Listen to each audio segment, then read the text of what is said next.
పెళ్లి పుస్తకం.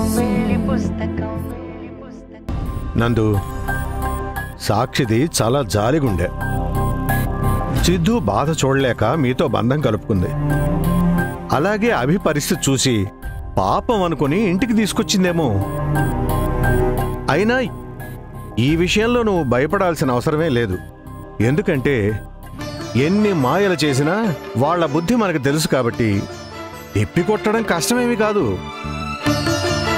సాక్షిలో ఇలాంటి చేంజ్ రావడానికి ఏదైనా బలమైన కారణం ఉండుంటుందేమో నందుగారు. ఒకసారి తనతో నేను కూడా మాట్లాడతాను, సమస్యని అర్థమయ్యేటట్టు చెప్తాను. మీరిక ఆ విషయం గురించి ఆలోచించకుండా ప్రశాంతంగా ఉండండి.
మంచి మనసు సాక్షికి వరం అయితే స్వార్థం నాకు శాపంగా మారింది.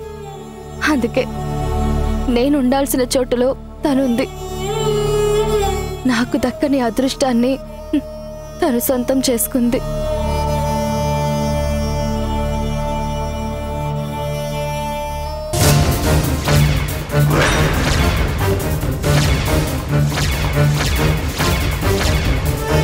అమ్మా, అమ్మమ్మ, ఇంట్లో ఎవరు లేరు సిద్ధు. అందుకేనా నువ్వు నా గదిలోకి వచ్చావు? అది కాదురా, ఈ బట్టలు బుక్స్ అన్నీ చిందరవందరగా ఉన్నాయని సర్దాను.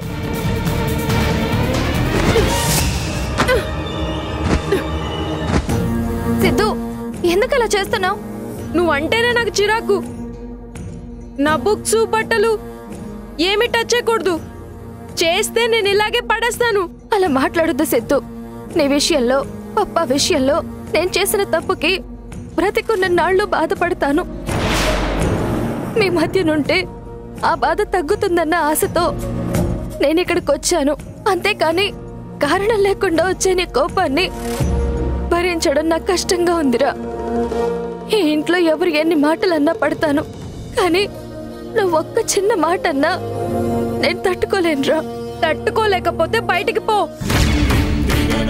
నువ్విక్కడ ఉన్నన్ని రోజులు ఈ ఇంట్లో ఎవ్వరూ హ్యాపీగా ఉండరు. ఇన్ని రోజులు మా అమ్మ, పప్ప, అమ్మమ్మలు అందరం నవ్వుతూ ఉండేవాళ్ళం. నువ్విలా వచ్చావు అంతే, అందరి ఫేసులు మాడిపోయాయి. ఒక్కరు కూడా నవ్వడం లేదు. ఎప్పుడు నీ గురించే మాట్లాడుకుంటున్నారు. నువ్వెప్పుడు వెళ్ళిపోతావని మేమంతా వెయిట్ చేస్తున్నాం. ఎప్పుడు పప్పాకి అబద్ధం చెప్పని అమ్మ నీ కోసం అబద్ధం చెప్పింది. ప్రామిస్ కూడా బ్రేక్ చేసింది. మా అమ్మకు నువ్వేం చెప్పావు?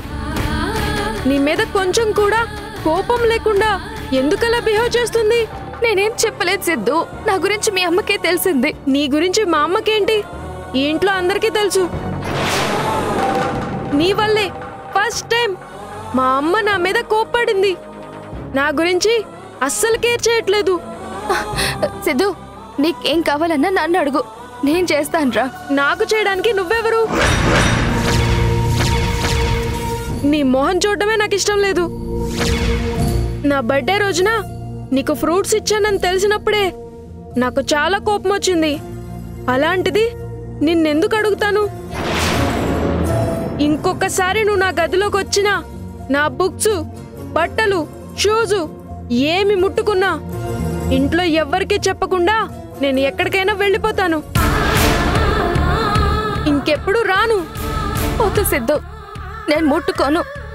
నువ్వెక్కడికి వెళ్ళొద్దు. నేను ఇప్పుడే వెళ్ళిపోతాను.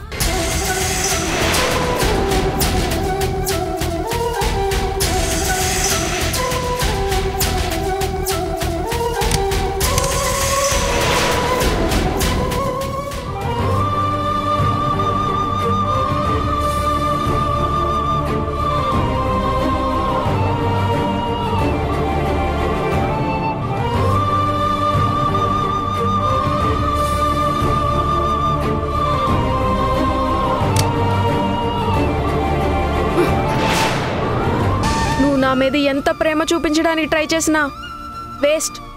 ఎందుకంటే నేను ఎప్పుడూ కేర్ చేయను. మా అమ్మ మారినట్టు నేను మారను.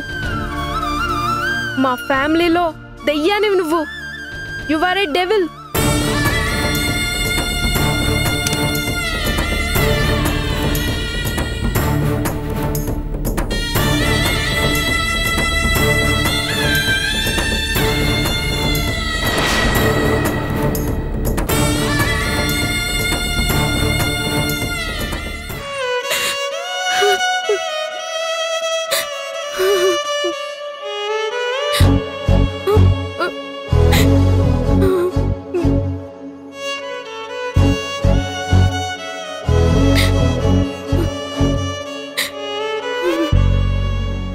పిన్ని,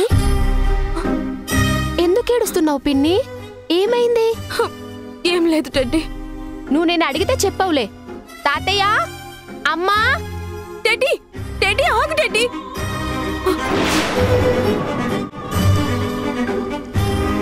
తనుజ, నువ్వు ఏడుస్తున్నావని టెడ్డీ చెప్పింది. ఏమైంది? అక్క,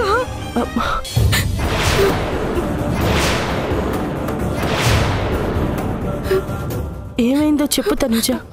పెళ్లి దగ్గర పెట్టుకొని ఈ కన్నీళ్ళేంటమ్మా? ఏదైనా ప్రాబ్లమా?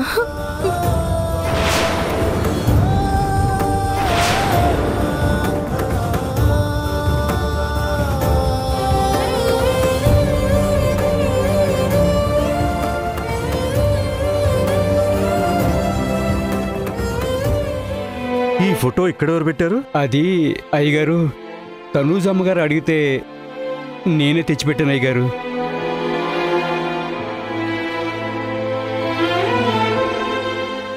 అమ్మ గుర్తొచ్చిందా అమ్మా?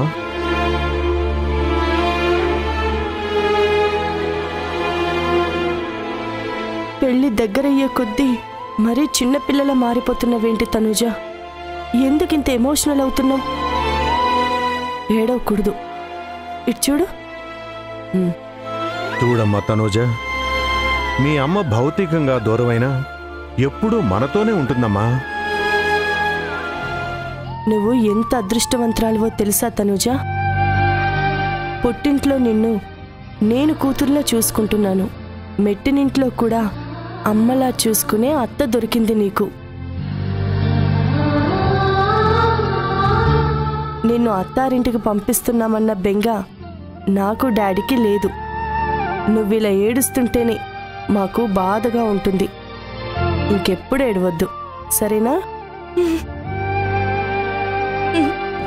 పిన్ని, నువ్వు అమ్మ కన్నా ప్రేమని నేను ఫీల్ అవుతుంటే ఇలా చేస్తున్నావేంటి పిన్ని?